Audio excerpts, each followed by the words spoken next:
Good morning students, सुप्रभात सभी को। आज फिर महाराजा अग्रसेन ऑनलाइन क्लासेस में आपका स्वागत है। मैं सुशील स्वामी, ज्योग्राफी लेक्चरर। आपके बीए फर्स्ट ईयर के लिए जो है अपनी ज्योग्राफी में पढ़ रहे थे। दूसरी बुक है अपनी मानव भूगोल ज्योग्राफी या ह्यूमन ज्योग्राफी में हम पढ़ रहे थे। ह्यूमन ज्योग्राफी में हमने जो है मानव भूगोल की प्रकृति पढ़ा, विश्व क्षेत्र पढ़ा, उद्देश्य पढ़े हमने इसके। इसके बाद में हमने जो है मानव भूगोल के उपागम पढ़े थे। जिस प्रकार से मानव भूगोल के उपागम हमने पढ़े थे, स्थानिक विश्लेषण उपागम है या पारिस्थितिक उपागम है या व्यवहार परक उपागम है, आचार परक उपागम जिसे कहते हैं, या कल्याण परक उपागम है। तो ये सारे उपागम हमने जो है इनमें पढ़े थे। तो इसी प्रकार से हम ये मानते हैं कि भी जो अगर देखा जाए तो मानव भूगोल के अंदर जो है अनेक सिद्धांत भी पाए जाते हैं। अनेक सिद्धांत हमने इन सिद्धांतों के बारे में हमने देखा था। जिस प्रकार से हम कहें मानव भूगोल के सिद्धांत, मानव भूगोल के सिद्धांत, मानव भूगोल के सिद्धांत, principle of human geography, principal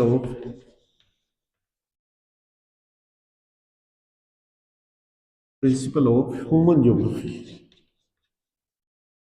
human geography. तो मानव भूगोल के बारे में जो सिद्धांत दिए गए हैं, इन सिद्धांतों में हमने पढ़ा था कि भाई जिस प्रकार से पहला सिद्धांत था, हमने पढ़ा था परिवर्तनकारी सिद्धांत, परिवर्तनकारी सिद्धांत, परिवर्तनकारी सिद्धांत। परिवर्तनकारी सिद्धांत में हमने देखा था कि भी विभिन्न प्रकार की जो भौतिक शक्तियां हैं उनको हमने देखा था। भौतिक शक्तियां, भौतिक शक्तियों के बारे में हमने देखा था। भौतिक शक्तियां जिसमें हमने जो है जिस प्रकार से हम कहते हैं कि पृथ्वी के जो ग्रहीय संबंध हमने देखे थे, पृथ्वी के ग्रहीय संबंध, ग्रहीय संबंध के बारे में हमने पढ़ा था। उसके बाद में जो है जिस प्रकार से पृथ्वी की आंतरिक शक्तियों के बारे में हमने पढ़ा था। पृथ्वी की आंतरिक शक्तियां, आंतरिक शक्तियां या गुरुत्वाकर्षण बल के बारे में हमने पढ़ा था। गुरुत्वाकर्षण बल, गुरुत्वाकर्षण बल के बारे में हमने पढ़ा था। तो इसी प्रकार से हमने जो है परिवर्तनकारी शक्तियों में जो भौतिक शक्तियां, इन भौतिक शक्तियों के बारे में हमने अध्ययन किया था। जिस प्रकार से पृथ्वी के ग्रहीय संबंध है, पृथ्वी जो है किस प्रकार से घूर्णन करती है, किस प्रकार से परिक्रमण करती है, कितना समय लेती है या अन्य ग्रहों के साथ इसके क्या संबंध है, इसके उपग्रह कौन से हैं, ये सारी चीजें हमने जो है इसमें पढ़ी थी। इसके बाद हमने देखा था पृथ्वी की जो आंतरिक शक्तियां हैं। पृथ्वी की आंतरिक शक्तियों के बारे में हमने देखा था कि पृथ्वी में जो है मुख्य रूप से दो प्रकार की शक्तियां हम देखते हैं। एक तो आकस्मिक शक्तियां होती हैं, एक तो आकस्मिक होती हैं और एक होती है दीर्घकालिक। दीर्घकालिक, दीर्घकालिक कहने का मतलब यानी कि दो शक्तियां हमने देखी थी इसमें पृथ्वी की कि भी आकस्मिक शक्तियां जो होती है वो तो ज्वालामुखी, भूकंप या भूस्खलन जो है, इस प्रकार की जो शक्तियां हैं वो अपने जो है अपने ये मान सकते हैं कि भी इस प्रकार की शक्तियां जो होती हैं वो आकस्मिक होती हैं, अचानक से वो उत्पन्न होती है और वातावरण में या धरातल में जो है वो परिवर्तन ला देती है या पृथ्वी की आंतरिक संरचना में परिवर्तन ला देती है। तो इस प्रकार की शक्तियां जो होती हैं वो शक्तियां यानी कि विभिन्न प्रकार से परिवर्तनकारी शक्तियां कहलाती हैं और वो आकस्मिक रूप से परिवर्तन लाती है। दूसरी होती है दीर्घकालिक शक्तियां। अब दीर्घकालिक शक्तियां उन शक्तियों को कहेंगे हम कि जो यानी कि काफी लंबे समय के बाद में उत्पन्न होती है, या आपने ये कह सकते हैं जिस प्रकार से पर्वत निर्माण की क्रिया है, तो पर्वत निर्माण की क्रिया जो है एकदम से उत्पन्न नहीं होती, आकस्मिक नहीं होती है, उसमें टाइम लगता है, उसमें यानी कि लाखों करोड़ों वर्ष जो है वो लग जाते हैं पर्वत निर्माण में। यानी कि पहले वलन के भूसन्नति की अवस्था आती है, भूसन्नति की अवस्था के बाद में फिर जो है वलन की प्रक्रिया स्टार्ट होती है और जैसे जैसे वलन की प्रक्रिया बढ़ती जाती है वैसे वैसे जो है हम देखते हैं कि यानी पर्वत का निर्माण होता है और पर्वत तो ऊपर की तरफ बढ़ते जाते हैं। तो इस प्रकार से हमने जो है इनके इन शक्तियों के बारे में हमने पढ़ा था कि भी आकस्मिक शक्तियां और दीर्घकालिक शक्तियां। उसके बाद में हमने देखा था गुरुत्वाकर्षण बल। अब जो गुरुत्वाकर्षण बल है, ब्रह्मांड के अंदर जो है प्रत्येक जो ग्रह या उपग्रह है, उस ग्रह या उपग्रह में अपनी आकर्षण शक्ति होती है, अपनी ओर खींचने की एक आकर्षण शक्ति होती है जिसे अपने गुरुत्वाकर्षण बल कहते हैं। अब पृथ्वी में भी जो है गुरुत्वाकर्षण बल पाया जाता है और ये गुरुत्वाकर्षण बल जो है इनके महत्वपूर्ण रूप से कार्य करता है। जो हमने जिस प्रकार से हमने सियाल सीमा और नीफे स्पेस के अनुसार परतें पढ़ी थी, तो नीफे में हमने देखा था कि नीफे में निकल और फेरस की अधिकता पाई जाती है। निकल और फेरस की अधिकता के कारण जो है हमने देखा था कि यहाँ पर शक्तिशाली चुंबकीय पदार्थ उत्पन्न हो जाते हैं। शक्तिशाली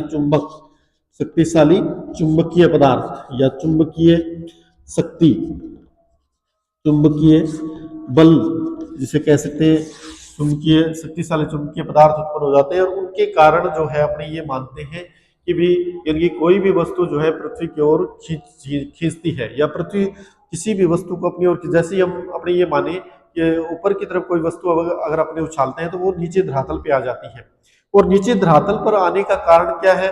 गुरुत्वाकर्षण बल।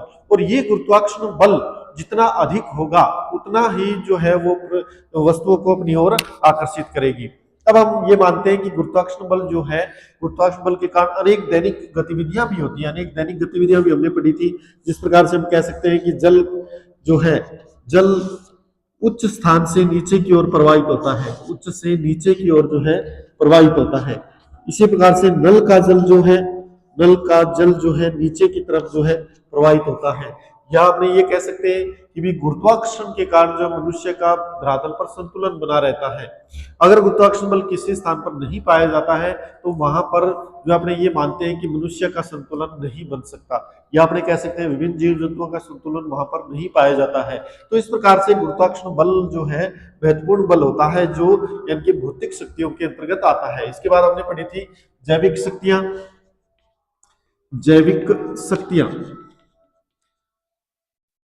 जैविक शक्तियों में भी हमने जो है विभिन्न प्रकार के जीव जंतु जो है इनके बारे में अध्ययन किया था। विभिन्न प्रकार के जीव जंतु जो है वो पृथ्वी के धरातल पर परिवर्तन लाते हैं, या हमने जो है विभिन्न प्रकार के वनस्पतियों के बारे में पढ़ा था। जैविक शक्तियों में वनस्पतियों के बारे में हमने पढ़ा था। तो ये सारी जो है जीव जंतु है, वनस्पति है, ये वातावरण में परिवर्तन लाते हैं। जीव जंतु जो है पारिस्थितिक तंत्र में परिवर्तन लाते हैं, इनके द्वारा जो है पारिस्थितिक तंत्र बनाया जाता है, या अपने ये कह सकते हैं कि इनके द्वारा जो है वातावरण का निर्माण किया जाता है। तो ये सारे जो जीव जंतु हैं, ये जीव जंतु अपने ये कह सकते हैं कि इनमें जो है परिवर्तन उत्पन्न करते हैं। ये सारे जीव जंतु इनमें परिवर्तन उत्पन्न करके और उन परिवर्तनों के आधार पर जो है अपने देखते हैं कि भी अनेक प्रकार के जो परिवर्तन इसमें देखे जाते हैं। अनेक प्रकार के परिवर्तन किनके कारण उत्पन्न होते हैं, या परिवर्तनकारी जो शक्तियां हैं, इन परिवर्तनकारी शक्तियों के कारण जो है ये उत्पन्न होते हैं। इसी प्रकार से हम कह सकते हैं कि भी जिस प्रकार से परिवर्तन उत्पन्न होते हैं भौतिक शक्तियों के द्वारा, जैविक शक्तियों के द्वारा, और तीसरा हमने पढ़ा था मानवकृत शक्ति या मनुष्य के द्वारा।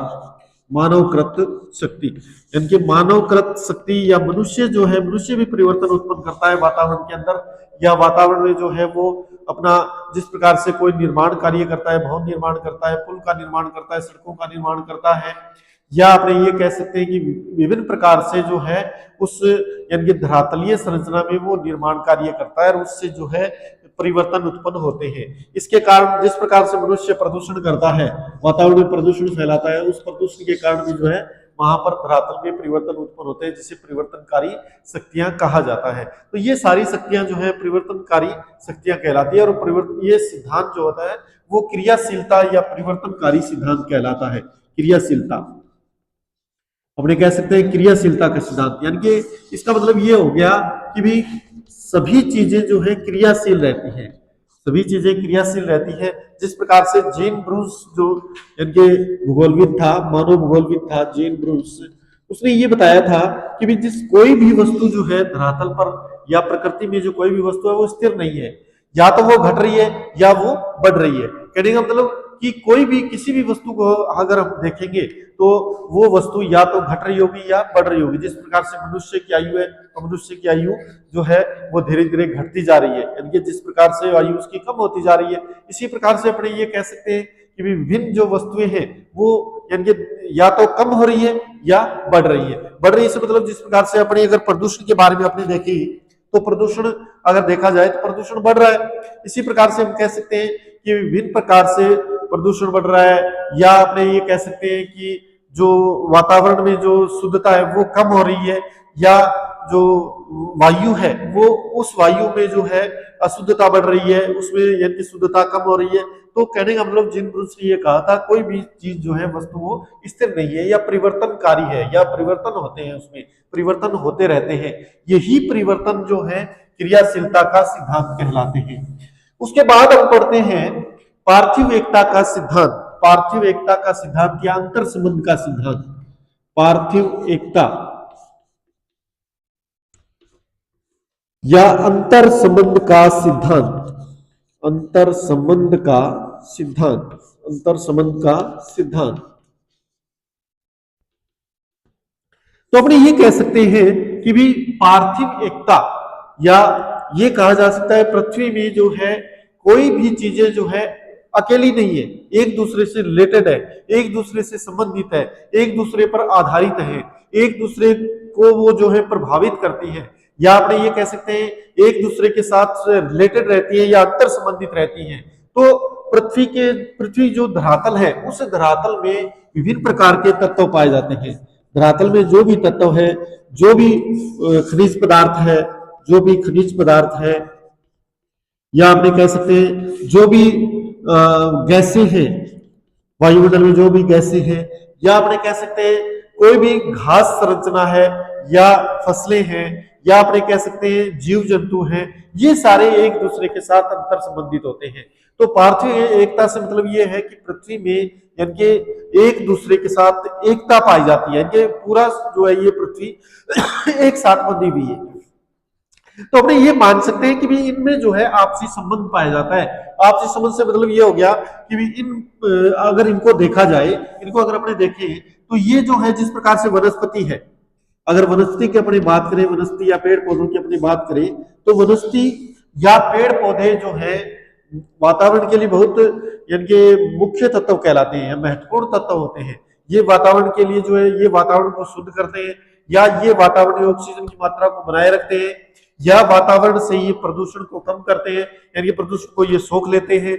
तो इस प्रकार से ये वातावरण में जो है अंतर संबंधित बने रहते हैं। और वातावरण की जो अपनी जो धरातलीय क्षेत्र है या जो प्रकृति है, उस प्रकृति से जो है विभिन्न प्रकार के जो संसाधन है उनको ग्रहण करती है। जिस प्रकार से जल को ये उपयोग करके जो है अपना जो है सर्वाइव होती है या अनुकूलन करते हैं जल के साथ, जल के बिना ये जीवित नहीं रह पाते। अगर इनको जो है जिस प्रकार से फसलें हैं, तो फसलों में अगर अपने सिंचाई करते हैं, सिंचाई के द्वारा जो है फसलें वृद्धि करती हैं और फसलों में जो है खाद्यान्न उत्पन्न होते हैं, और खाद्यान्न का उपयोग जो है अपने विभिन्न प्रकार से जो है अपने कह सकते हैं शाकाहारी जीव जंतु या मनुष्य जो है इनको उपयोग में लेता है। इसी प्रकार से शाकाहारी जीव जंतुओं पर जो है यानी मांसाहारी जीव जंतु या वन प्राणी जो है इस पर आधारित रहते हैं। तो ये एक दूसरे से आधारित रहते हैं या एक दूसरे के साथ जो अंतर संबंधित रहते हैं। तो इस प्रकार का सिद्धांत जो कहलाता है वो पार्थिव एकता या अंतर संबंध का सिद्धांत कहलाता है। अब जिस प्रकार से यानी फ्रेडरिक रेटजेल जो थे, फ्रेडरिक रेटजेल यानी जिसे मानव भूगोल का जन्मदाता कहा जाता है, उन्होंने ये बताया था अपनी पुस्तक के अंदर एंथ्रोपोज्योग्राफी में कि भी कोई भी वस्तु जो है यानी अकेली नहीं है या एकाकी कोई भी वस्तु नहीं है, यानी उसमें जो है एक दूसरे से संबंधता पाई जाती है या एक दूसरे पर वो आधारित होते हैं, या आपने ये कह सकते हैं वो एक दूसरे को प्रभावित करते हैं। तो इस प्रकार की जो संरचना पाई जाती है उसे अपने जो है पार्थिव एकता या अंतर संबंध का सिद्धांत कहते हैं। पार्थिव एकता से मतलब कि पृथ्वी में जो है पृथ्वी को अपने जो है एक सूत्र में बांधा जा सकता है या पृथ्वी की संरचना को जो है एक सूत्र में बांध सकते हैं। तो इस प्रकार की जो संरचना है उसे अपने पार्थिव एकता या अंतर संबंध का सिद्धांत कहते हैं। अब प्रत्येक वस्तु या प्रत्येक प्राणी या वस्तु या पृथ्वी का कोई तत्व जो है एक दूसरे पर आधारित होते हैं। इस प्रकार से अगर उदाहरण स्वरूप और देखें अपने, तो जैसे यानी कि फसलों के लिए जो है मृदा आवश्यक होती है, फसलों के लिए मृदा यानी कि मिट्टी जो है उपजाऊ मिट्टी होगी तो उसके कारण जो है वहां पर अपने ये कह सकते हैं कि उपजाऊ मिट्टी के कारण जो है फसलें अधिक होती है। तो वो सीधे उससे रिलेटेड है कि भी उसके लिए जो है आवश्यक रूप से जो है उपजाऊ मिट्टी की आवश्यकता होती है या उसके जो महत्वपूर्ण जो तत्व होते हैं वो उस उपजाऊ मिट्टी में होने चाहिए। अगर किसी क्षेत्र में अनुपजाऊ मिट्टी है या बंजर भूमि पाई जाती है तो वहां पर उत्पादन भी कम होता है। और ये उत्पादन जो है किस पर आधारित होता है, यानी कि आर्थिक स्तर को ये आधारित करता है। या आर्थिक स्तर इसका जो है देखा जाता है। किसी भी देश के आर्थिक स्तर के लिए जो है वहां पर यानी कि उपजाऊ मैदान उपस्थित होने चाहिए, जिसके कारण जो है वहां पर यानी कि अपने कह सकते हैं खाद्यान्न या फसलें जो है सबसे ज्यादा हो, और उसके कारण जो है पूरा का पूरा अपने ये कह सकते हैं कि व्यापार या पूरी की पूरी आर्थिक प्रक्रिया जो है इन मृदा या स्थलीय भागों पर टिकी हुई होती है। तो इस प्रकार से हम कह सकते हैं कि इनके द्वारा जो है मुख्य रूप से अगर देखा जाए तो पार्थिव एकता या अंतर संबंध का सिद्धांत ये कहता है कि प्रत्येक वस्तु अंतर संबंधित होती है, कोई भी स्वतंत्र अवस्था में नहीं पाई जाती है। अगर वो स्वतंत्र अवस्था में रहती है तो उसका जो है अस्तित्व समाप्त हो जाता है। तो अपने कह सकते हैं जिस प्रकार से अपने ये माने कि मनुष्य है, तो मनुष्य क्या क्या करता है, एक समाज या एक कॉलोनी में रहता है, तो उसके लिए वो एक दूसरे से अंतर संबंधित रहते हैं या एक दूसरे पर वो आधारित रहते हैं, या समाज है, परिवार है, तो मनुष्य भी जो है एक कॉलोनी या समाज के अंदर जो है एक दूसरे पर आधारित रहकर एक दूसरे से अंतर संबंधित रहकर अपना जीवन यापन करता है। तो ये होता है पार्थिव एकता या अंतर संबंध का सिद्धांत। इसके बाद में तीसरा हम देखते हैं वातावरण समायोजन का सिद्धांत। वातावरण समायोजन का सिद्धांत, वातावरण समायोजन का सिद्धांत। वातावरण समायोजन से हम ये कह सकते हैं कि भी वातावरण या चारों ओर का जो वातावरण है उसमें समायोजित होना, उसमें समायोजित होना, उससे अनुकूलित होना, अनुकूलित होना। अब अपने ये कह सकते हैं कि भी वातावरण समायोजन जो है, कोई भी प्राणी, कोई भी वस्तु, कोई भी वनस्पति पदार्थ या कोई भी जीव जंतु जो है वो एक अपने ये कह सकते हैं वातावरण में रहने के लिए वो समायोजन करते हैं, चाहे वो किसी भी प्रकार का समायोजन करे, चाहे वो यानी कि अपने ये कह सकते हैं ऋतुओं का समायोजन करे, या चाहे वो जो है अपने ये कह सकते हैं सांस्कृतिक समायोजन करे, चाहे वो अपने ये कह सकते हैं सामाजिक समायोजन करे, चाहे वो किसी भी प्रकार का समायोजन करे, तो उसके लिए वो समायोजन जो होता है उसे अपने वातावरण समायोजन कहते हैं। तो वातावरण समायोजन हम कह सकते हैं कि विभिन्न प्रकार से, इसमें दो प्रकार से अपने ये वातावरण समायोजन होता है। एक तो होता है अनुकूलन के द्वारा, अनुकूलन, एडेप्टेशन जिसे बोलते हैं, एडेप्टेशन, और दूसरा होता अनुकूलन में जो है दो प्रकार के अनुकूलन हम देखते हैं। एक तो आंतरिक अनुकूलन जिसे कह सकते हैं आंतरिक रूप से अनुकूलित रहते हैं, दूसरा होता है बाह्य अनुकूलन जिसे कह सकते हैं बाह्य अनुकूलन, बाह्य अनुकूलन, और दूसरा होता है रूपांतरण या परिवर्तन, यानी कि पूर्ण रूप से रूपांतरित हो जाना, रूपांतरण या परिवर्तन जिसे कह सकते हैं, रूपांतरण या परिवर्तन जिसे कह सकते हैं। ये भी रूपांतरण या परिवर्तन भी दो प्रकार से इसको देख सकते हैं, ऐच्छिक या अनैच्छिक जो होता है, यानी कि एक तो अपनी इच्छा के द्वारा या और एक होता है अनैच्छिक जो यानी कि आवश्यक होता है जिसे अपने रूपांतरण करना। अब अपने वातावरण समायोजन हम कह सकते हैं कि अनुकूलन जो होता है, अब अगर कोई भी जीव जंतु है, कोई भी प्राणी है, कोई भी वनस्पति है, तो वो उस क्षेत्र या उस वातावरण के साथ जो है अनुकूलन करती है, या अपने ये कह सकते हैं उसके साथ जो है एडेप्टेशन करती है, चाहे वो एडेप्टेशन किसी भी प्रकार का करे, जिस प्रकार से अपने ये कह सकते हैं चाहे वो अनुकूलन किसी भी प्रकार का हो, तो वो अनुकूलन जो होता है वो उसके साथ समायोजन कहलाता है।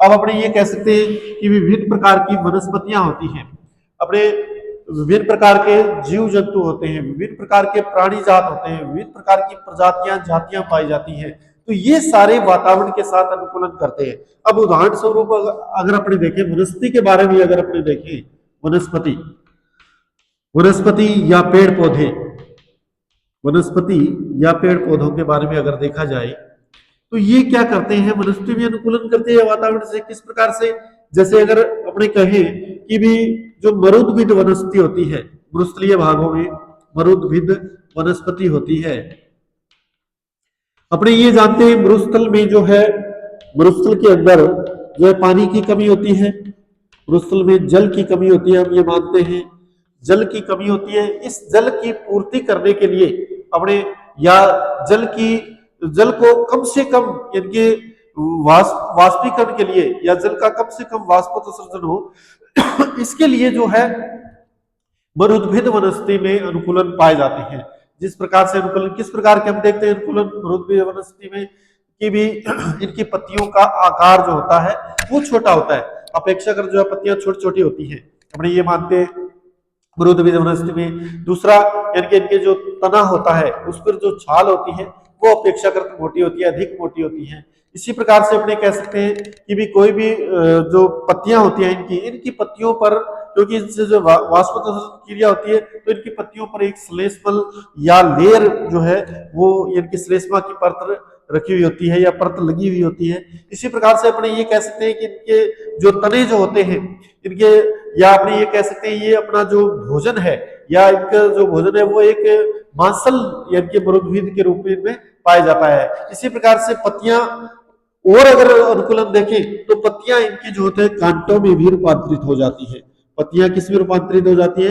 कांटों में भी रूपांतरित हो जाती हैं। कहने का मतलब ये इनके उस क्षेत्र के साथ जो है अनुकूलन करते हैं।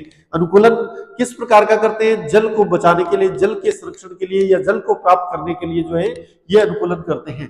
इसी प्रकार से मरुद्भिद जो वनस्पति होती है उनकी जड़ें जो होती है वो अत्यधिक गहराई पर चली जाती है। किस लिए चली जाती है? पानी के लिए, या यानी कि अपने कह सकते हैं जड़ जो है अत्यधिक गहराई पर चलती है इनकी जल प्राप्ति के लिए, जो है जल प्राप्ति के लिए यानी कि इनकी जड़ें अत्यधिक गहराई में चली जाती है। किस लिए चलती है? कि भी इनको जल की आवश्यकता होती है, पेड़ पौधों को जल की आवश्यकता होती है, इसलिए जो है ये यानी कि अपने ये कह सकते हैं कि इनकी जड़ें अत्यधिक गहराई तक चली जाती है। इसी प्रकार से अगर जीव जंतुओं का अनुकूलन इसमें देखें, जीव जंतुओं का या मनुष्य का अनुकूलन अगर देखा जाए तो जीव जंतु जो होते हैं, जीव जंतु भी इनसे जो है अनुकूलन करते हैं इस वातावरण के साथ। जिस प्रकार से अपने ये कह सकते हैं यहाँ के जो जीव जंतु हैं वो अधिकतर रात्रिचर होते हैं, या यहाँ के जीव जंतु अधिकतर जो है बिलीय प्रकृति के होते हैं, बिल बनाकर रहते हैं, या अपने ये कह सकते हैं इनके इन जंतुओं की सुरक्षा के लिए ये जो है इनका जो रंग होता है वो रंग उसी प्रकार का, उसी वातावरण के अनुसार मटमैला सा रंग इनका होता है। इसी प्रकार से अपने कह सकते हैं इनकी जो त्वचाग्राही जो ग्राहक होते हैं वो इनकी वातावरण से, इनकी त्वचा इस प्रकार की होती है कि वातावरण से ये आर्द्रता को सोखने वाली होती है, या इस प्रकार की होती है इनकी त्वचा कि जो इनसे जो है आर्द्रता बाहर नहीं जा पाती है, या अपने ये कह सकते हैं कि इनमें जो है यहाँ के जंतुओं में जो है स्वेद ग्रंथियों का अभाव होता है, या स्वेद